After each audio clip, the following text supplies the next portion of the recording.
Before I even went on the medical leave, before I had my baby, I was already applying for jobs, applying for positions. And most of these jobs and positions that I was applying for, they are six-figure positions. So they are.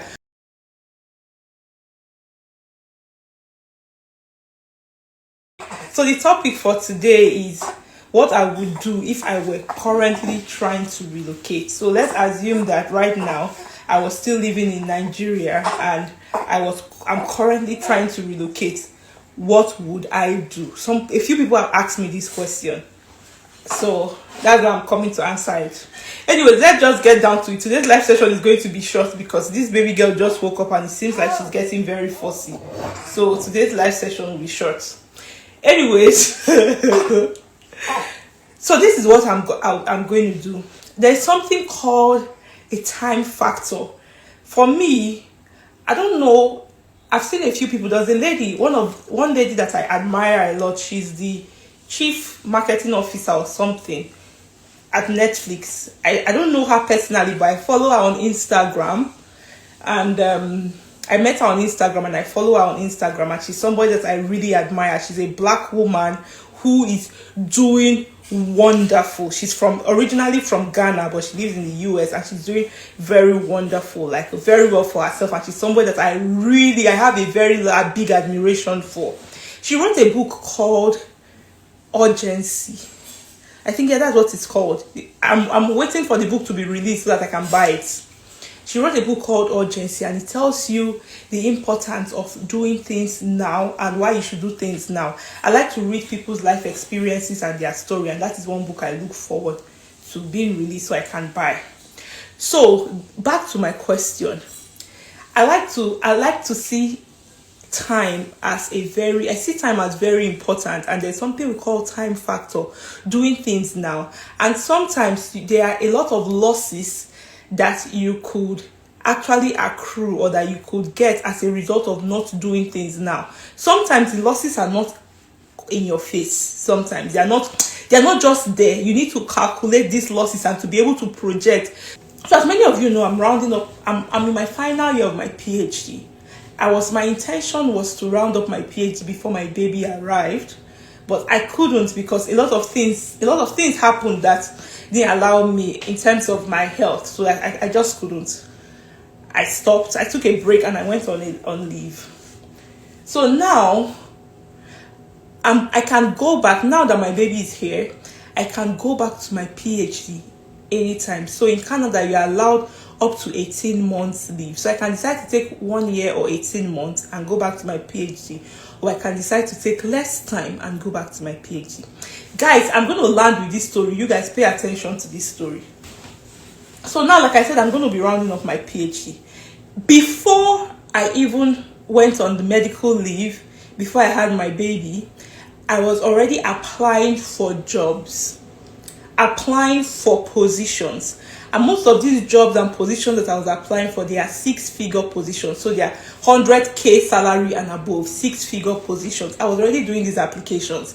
But just that most of them would require that you are 6 months to the end of your graduation if you want them to hire you. So it means that even if I'm in school now, so if I'm applying to the job in January and I'm interviewing and getting the job in January, I should be finishing my PhD in July.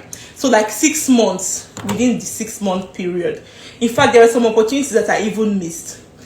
So now I'm now at the point where, okay, I have to really take out this time to take care of my baby and be there for my baby and do everything by myself. In terms that now I don't have any other person to help me hold the baby, so that I can still in 1 hour and do write my thesis, because I'm only writing my thesis, so I don't have to go anywhere. I'll do it from inside the house. But if I'm carrying my baby like I'm carrying her right now, I cannot write the thesis. Or that's one option, and I'll be on leave for the entire time. Or I can go back, hire a nanny, which is, nannies in Canada are not cheap, which is going to cost me some money.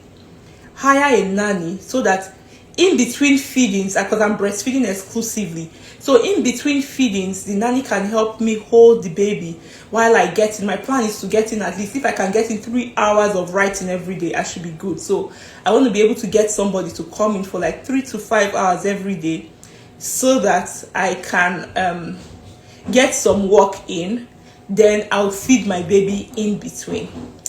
Now, this, I've given us the 2 scenarios. The first scenario is that I am here not working because I'm doing my PhD, and because of the nature of the scholarship that I have, I get paid while I am on maternity leave.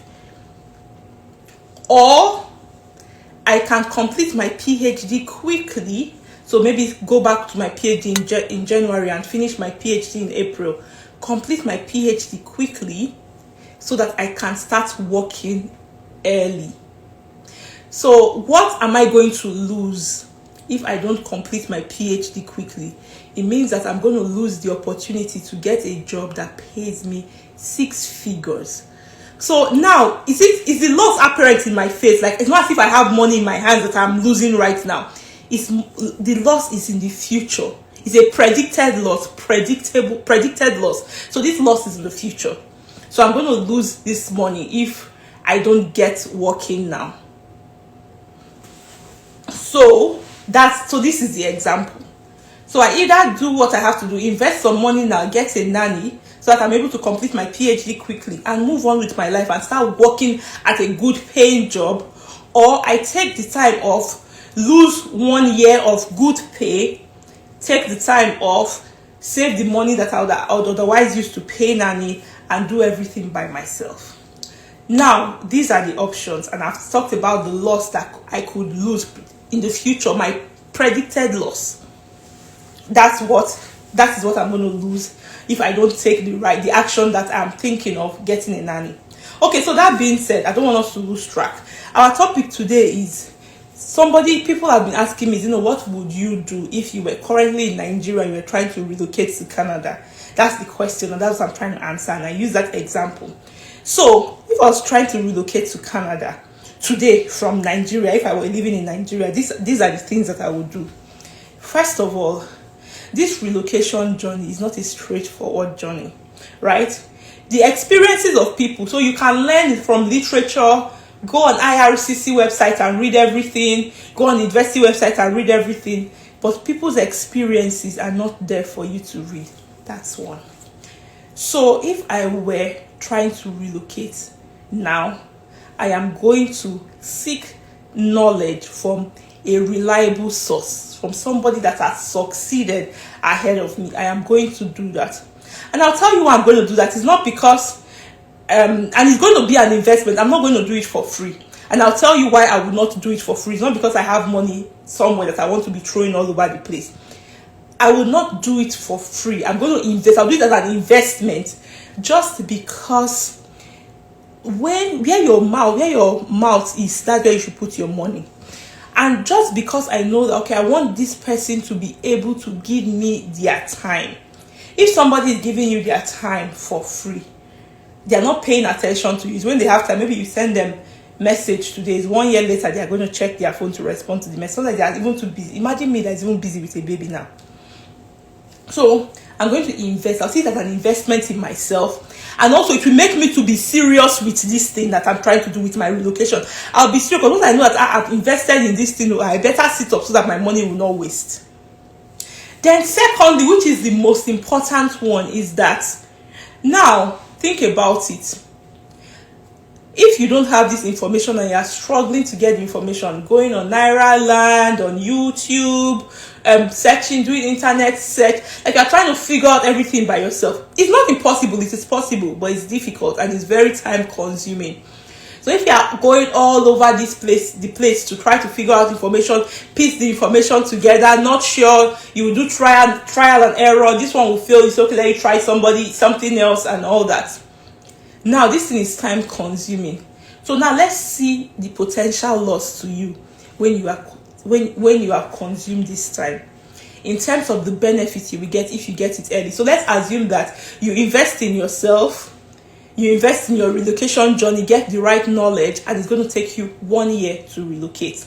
We are factoring in the time for the application, the wait period, you get your visa, and you finally land.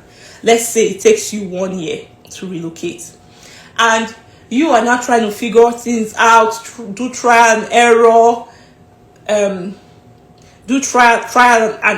you don't understand what you're trying to do, and you try to figure it out. It takes you, let's say, 3 years. Is 3 years too much? What do you guys think? Okay, let's use that as an example. It could be less, it could be more. Let's use that as an example. So if that is what happens, it now means that let us see what you could potentially lose in the process versus your initial investment. So in the process of doing that, if you are if there are some losses that you can monetize, there are some that you cannot monetize. So some of the losses that you can monetize, if you are living in Nigeria, for example, we all understand the security issues there. When I went to, I'm not trying to scare anybody, but finally, we have to know these things. When I went to Nigeria in 2019, after being out of the country for 2 years, was that day that I went that they robbed me. What are the odds? It happened. So a lot of security issues. You save yourself the stress. See, there is nowhere that is 100% secure. That you're saying this place is 100% secure, but some places are definitely safer than some places. Since I've been in Canada, I've not had any incident. Once that I visited Nigeria after being away from the country, they have already robbed me and stolen all my things. That's one. Secondly, some people are working in careers that they don't like. Or some people are even working in their own career that they like, but you are underpaid, grossly underpaid. Imagine giving yourself the opportunity for you to be able to fix that. But instead, you are taking longer living in that situation just because you think that you don't want to invest to take action. That's another one. The third one, if you have children, for example, if you are a parent, you have children, you are paying school fees. Nigeria school fees these days so expensive.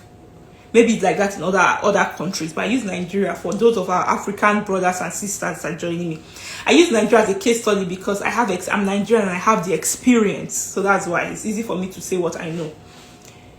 School fees is so expensive.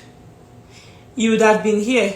You guys tell me, what's the average school fees now? Not those expensive school fees, like a decent average school. Let me know.